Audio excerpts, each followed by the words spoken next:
Hi, it's Daniel Morris. And about the documentary, Adventure, what is it? Adventure to Ketchikan, A Fool's Journey. In 2020, on June 2nd, 2020, I found a raft that was damaging and destroying to a creek abandoned. And it turned out to be one of the biggest unneeded things ever. I literally found the raft. Was like went down to the cafe owner, told the cafe owner about it, and she was like, "We can go get it today." I was like, "No, we're not gonna. I don't need to go get it. I don't. I didn't need a raft. I was staying on a boat. You know what I'm saying?" I'm like, "The campground is closed. The gate's locked." I said, "Well, the campground's opening up. This weekend." If it's still there after this weekend, we'll go recover it and find out who owns it. And she's like, "Yeah, I'll help you out." Yada yada yada, you know. And from there, they set me up, and I allowed them to set me up. I was watching it the whole time. I um, I came up here commercial fishing, and I came up here I started commercial fishing back in 2019. I was commercial fishing for 6 months before I moved up here to Alaska. Then COVID happened and everything else, and it just went like a freaking domino effect from being up here.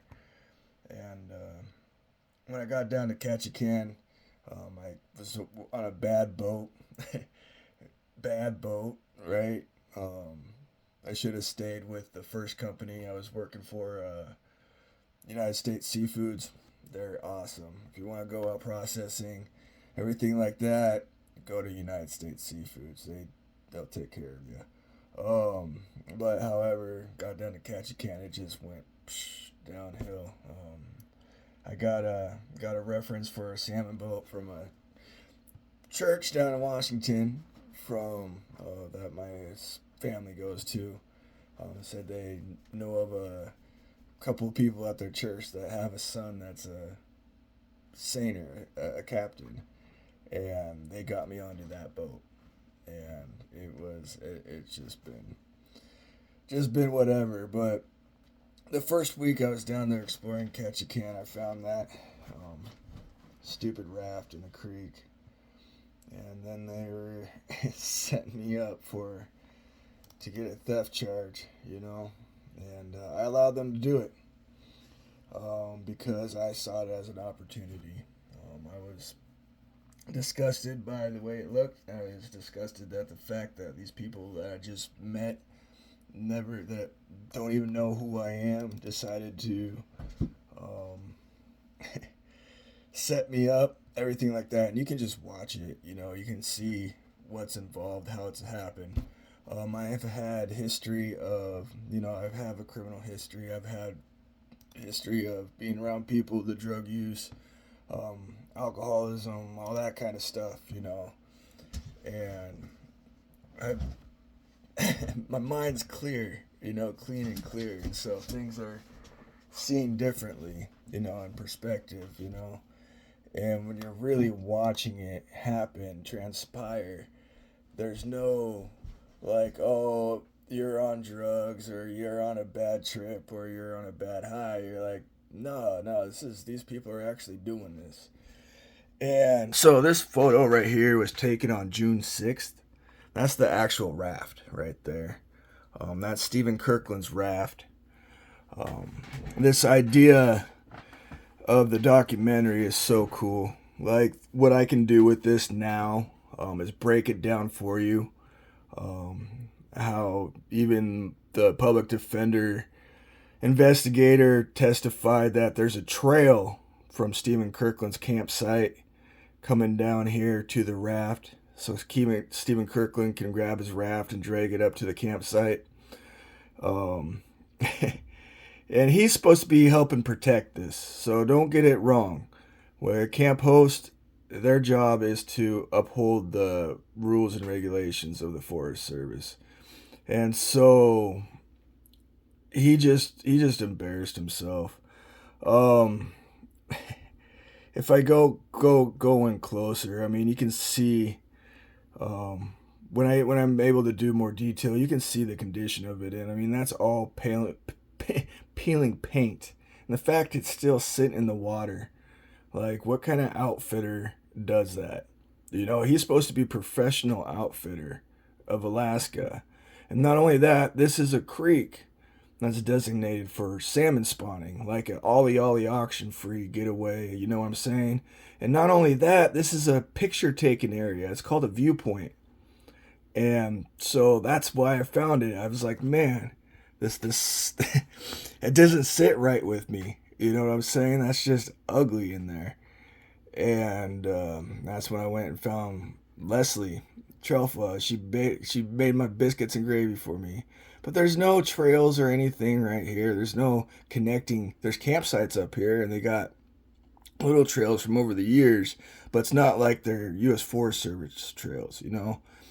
And John Darnall was like, this is a maintained campground. Well, yeah, it's maintained, but it's supposed to be maintained. This right here, that's not maintaining the campground. That's trash in the creek. Literally, trash in the creek. If you go through the U.S. Forest Service rules and stuff like that, which I'm going to throw down, it's literally be seen as dumping in the creek. The guy, Stephen Kirkland, he lied so bad. And we'll get into all that, but there's no registration on this. And he said that I got all the, I with my investigation, I got all the information. Like, I got all of his rafts on picture to show you guys what's going on. He painted this down in Mississippi. This was a repainting of a raft that he had in Mississippi that he shipped up here. He testified that he bought a raft up here. I know where he got it mailed to too. He got a raft. He bought the same raft up here, got it mailed to a hotel, and he testified that he got that raft up here, took it down to Mississippi, painted it down there, then sent it back up here, right? What? Yeah, that's what he testified. No objections from my public defender, you know what I'm saying? None at all. Then we'll go into, gosh, this is going to be so cool. Like, I've been thinking about this project in my head. Everything, I just got, I do have diagnosed chronic PTSD, anxiety and stuff. I'm suffering from some bad maritime injuries, nerve injuries, stuff like that, and it's been really difficult not to be so subjective into this. Like, poor me, like, they're all after me, all this kind of stuff, it's with Leslie Trelfa and James Burge, the two people that led me to believe that they were going to help me out, do the right thing. Like, I really wanted to pressure wash this thing. I really wanted to up and give it back to the owner. You know what I'm saying? And they didn't want me to. They just didn't want me to do the right thing. James Burge, the guy I was with, he argued with me in the truck. I was like, he's like, are you going to paint that boat? I'm like, no, I'm not going to paint the boat. He's like, you should paint it. I said, no, I shouldn't paint it. I said, we got to find the owner of it. I'm like, you going to help me find the owner of it? He's like, no, I don't got the time. Mom will do it. You know what I'm saying? It was almost like he had a wire on him. I'm like, oh, this guy right here. And I remember looking at the raft with him, and man, feeling like a setup right now. This is feeling like it could be a setup. He's like, well, we should just leave it then, and go. I said, no. I said, if this is a setup, it's the wrong thing to do to somebody. You don't sit here, leave stuff in the water like that, leave stuff in a creek like that, then blame somebody for theft. I said, that's trash. I said, if this is a setup, you know, I'm taking it all the way to trial, you know. Basically telling him you're in for the ride, you know. that dirtbag, he testified in trial that I told him it was a canoe. Oh my gosh, they're so embarrassing. Um, yeah, yeah. And I've learned so much. Even taking the criminal justice classes was great. It's been a great character growth for me. You know, like I've always felt in jail that they had there's a Christian feeling to be going in my incarceration and stuff like that. But there was something missing, and that was actually Jesus. You know, rehabs and stuff I've never did. I've always done the jail time. Um, you know, don't do something that's going to be wasting your time. I did do a dosa, um, finish that and everything like that, but I'm Christian. You know what I'm saying? I'm just like, I just don't get the connection that I do in church. And, I'm a practicing Christian, you know, not, not judging myself, but, you know, I got some work to do.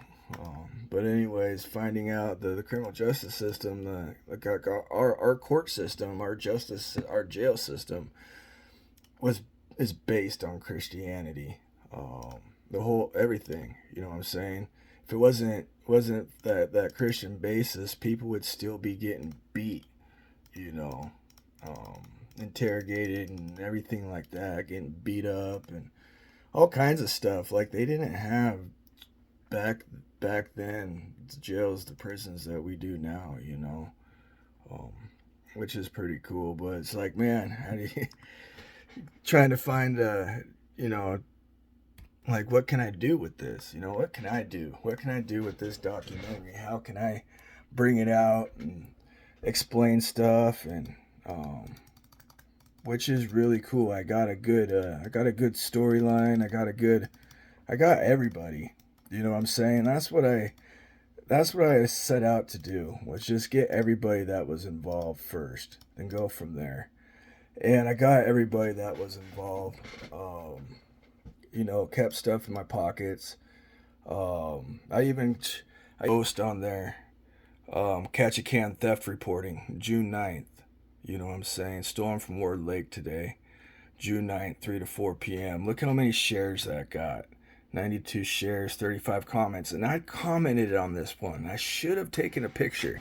Like I started investigating this right away, you know. And so I took that picture right there on the 12th. I didn't even know anything about Ketchikan. I just, you know, went up there and all of a sudden, they're calling me a thief and everything like that. And I'm like, but they don't even know who I am yet. They're talking about me like, we know who this guy is. And they're talking about James Burge. And I'm looking at all the comments that they're saying about James and everything like that. And I remember talking to his mom, Leslie, that day. I said, look, I'm seeing all these comments on Facebook about your son. Like, he's a thief. He's got a criminal record and stuff like that. And his mom said he's never been in trouble in his life. He's got mental issues, but he doesn't have a criminal record. They don't know what they're talking about. You know, and I knew she was lying to me. You know, but it's like, how do you play on? You know what I'm saying? It's you got to lead them into their own failure, like they were trying to do to me. You know what I'm saying? And so I've had this revenge mentality, but not as to destroy. You know, I really want these people that are involved to grow from this, be made better of people because of this, because I'm using this to make myself a better person, you know. Cause, you know, look, watching James and everybody else that was involved that day, while the setup, you know, even before, I'm just like, man, these people, You know, if there was drugs and stuff involved, that could have been a terrible, terrible, violent situation. You know what I'm saying? And they just didn't even recognize that. You know, they're like, well, a new guy in town and everything like that. You know, we'll just, we got charges. We'll blame him for this and that, yada yada yada. Get off on these charges. He has a criminal record. I remember Leslie Trofa asking me, if I have a criminal record a few times. I'm like, yeah, but yeah, I didn't drink, smoke pot, none of that. I drink, but don't smoke pot, don't do drugs, nothing. I'm doing really good, but yeah, yeah, it's just to have people that you don't know, just met. First impressions are everything. And you come to Alaska, the last thing you expect to see, you know, in a creek, you know, right there. That's the last thing you expect to see in Alaska. You know what I'm saying? And they're trying to say, understand culture. I'm like, well, it's their cultural values to destroy their creeks for spawning salmon. I'm like, that's pretty bad for a town. You know what I'm saying? And so, yeah, I got this going, but it's gonna spread out to a lot of different areas, legal areas. We can talk, it's gonna go into digital evidence. I was pro se twice, meaning I represented myself. I got phone interviews that were set up with him and his buddy Brent Oliver. You know what I'm saying? They actually to get his because he was at the campground, but they said it as just a camper. You know what I'm saying? I'm like, well, that's a witness right there. What's his name? It turns out to be his good friend. And when I got my public second, Emma Johnson, she didn't want him as a witness in trial. I'm like, yeah. But the reason why is because I just let her do her thing. You know what I'm saying? I'm like, this is not about me. It's so hard not to do this. They still don't understand it's not about me. Like, no matter what happens with the appeal at the end of this, I'm taking all this information. I'm doing something amazing with it. But yeah, I got the phone interview with his buddy, and you can hear Stephen Kirkland in the background talking to him while they're having the interview, like telling him what to say. I'm like, this is just the most unreal, cheesiest, corniest stuff ever. You know, and I'm looking at like this. This was really at 7:54 a.m. But this was taken that morning. So this was made before we even recovered the raft. You know what I'm saying? And Tim McKillicuddy, a prosecutor for this, was trying to tell me that the metadata changes every time it gets passed along. Like, yes, it does, but it doesn't get changed,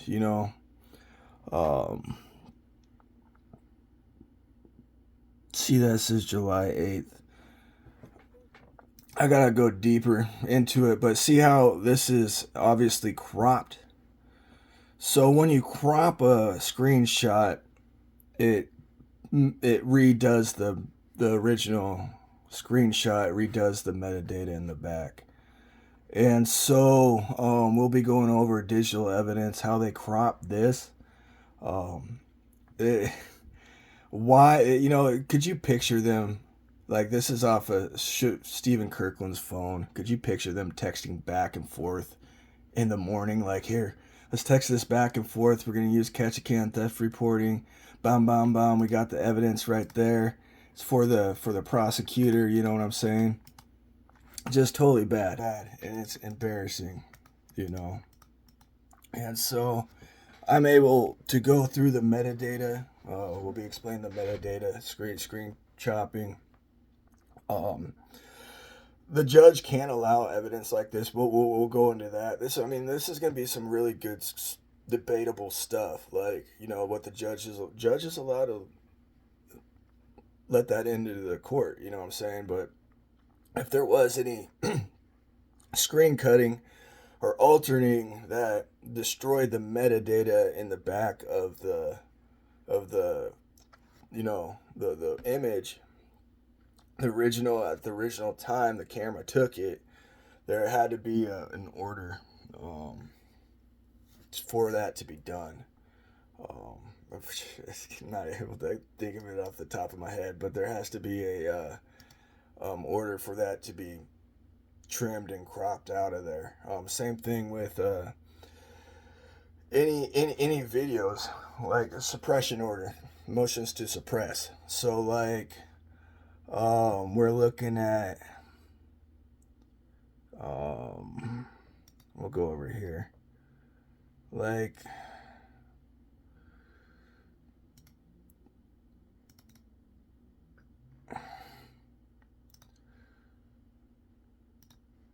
this one right here. Boom. So now you can obviously see that this one's blown up. The words are bigger and everything like that. And my argument was, I'm like, these are not these are chopped screenshot messages. You know what I'm saying? And the prosecutor is like, it's not about the metadata. You know what I'm saying? And so I'm able to find out what phone it is on from just by the pixel size. And so this came off of the same one of Stephen Kirkland's phone. And you can obviously see where he trimmed. Let me see, get that back up. You see up here the time up here, 7:31, 7:54 a.m. This one up here, the LTE, the Facebook, that's all cut out. You know what I'm saying? And so and this is 7:31. And so these could have been made on the same day, even before. There's no metadata on the back of these. The one has the metadata on the back. It does say June 9th, that morning. So I think it's this one right here. I would have to go into my let me pause. So I'm back down to what the metadata and stuff. This is possibly Stephen Kirkland's voice in the Brent Oliver interview. You hear that in the background? And so I'm learning how to do all this stuff. Break it down, and let me see if I can get getting the timeline. May 20th, fishing in that's me catching a fish right behind my house in Anchorage. I touched down May 29th there in Ketchikan. There's me on the boat and stuff. 30th. The 31st, this is hiking up the Carolina. And this comes on June 1st. Looking at what was it, Dude. That's Dude Mountain right there, entrance for Dude Mountain. And then June 2nd, this is right here. This is right before literally I found that raft in the creek.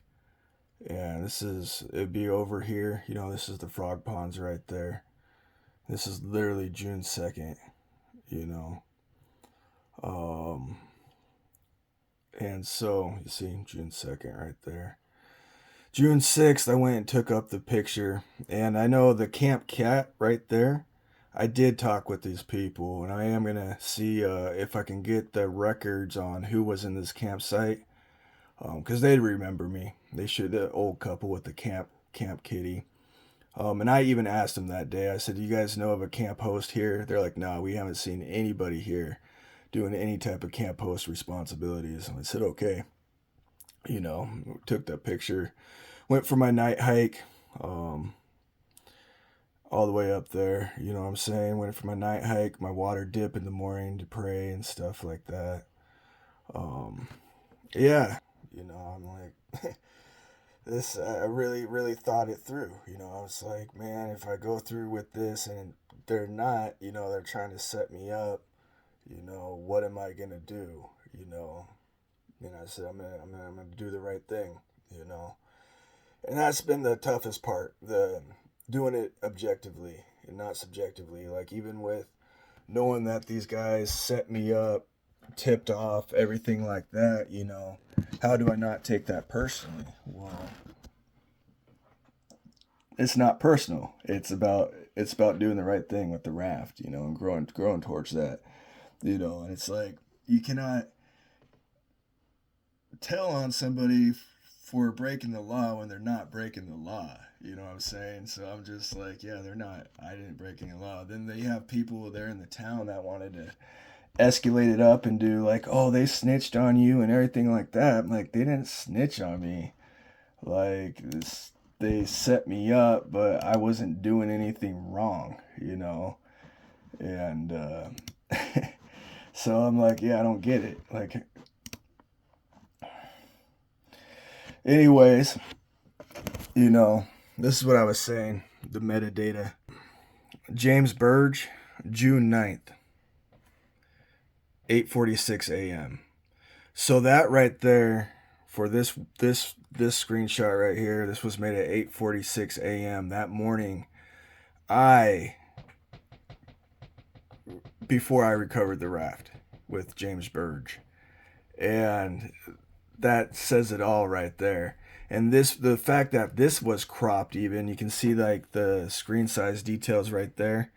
We'll go over that too, how many pixels and everything like that. But the fact that this was cropped erased the first time and everything when they messaged each other back and forth. So they could have done this, 10 minutes, even 2 days sooner. Like, this could have actually, and because there's no report on it, the prosecutor could have actually done this, had them send this to their phone, screenshot after another screenshot. You know what I'm saying? There's no chain of evidence report. When you do when you do get digital evidence like this, there's supposed to be a chain of custody report. So you know which phone went from what phone, what pictures from what phone, and who sent the message. And they got none of those. So those are just like there. Like it's almost like drawing like that on that whiteboard and saying that's real evidence right there. That message right there was a real message. Well, yeah, I get that, but you guys just made it up, And so, oh my gosh, the more I think about it, I'm like moving towards it, gonna be structuring it out, putting the storyline out, the game plan, everything like that here, for the YouTube channel, everything like that. I gotta do a lot of work on putting this together because there's a lot of moving parts. A lot of people got involved. We're going like Penny Richardson and Christy Westvold. They blocked me from getting public documents or public documentation, for the rules and regulations for the creek itself. What protections were on the creek and stuff like that. Tim McKillicuddy, the prosecutor, like literally he reminds me of like a spoiled brat for prosecutors. Like he was literally trying to get a no contact order on the forest department. Like, what is that? You know what I'm saying? Then they literally like try to make me subpoena in that information. I'm like, this is just dumb. Like, I'm not even gonna go that far at this point because that information's always gonna be there. I'm just gonna play this all through. And so I mean, it goes like, wow, the all the way to the fourth floor lobby video, to James Burge talking about freaking, yeah, I don't know. And so we're going to go over the use of criminal informants, confidential informants, stuff like that, how they're used, how that tip line is used, how they were using Ketchikan theft reporting. I got a similar. I was probing on the Ketchikan theft reporting to see what reactions I get, and I got a similar reaction to this raft case, to where I was being blamed for possibly a residential burglary, and they were putting that on the Ketchikan theft reporting, and so I got all their messages. That kind of coincides with this thing, and so it makes you think, is people were purposely setting these things up for fame on the Facebook Ketchikan theft reporting. Like, who does that? What kind of camp host slash outfitter goes and does that? Like, that's like the complete opposite of a license, what you would think a licensed outfitter would do. You know what I'm saying?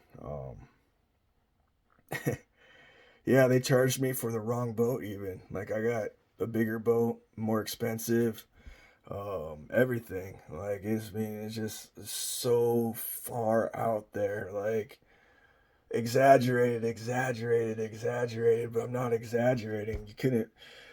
You can make this stuff up, but this is really freaking interesting. You know what I'm saying?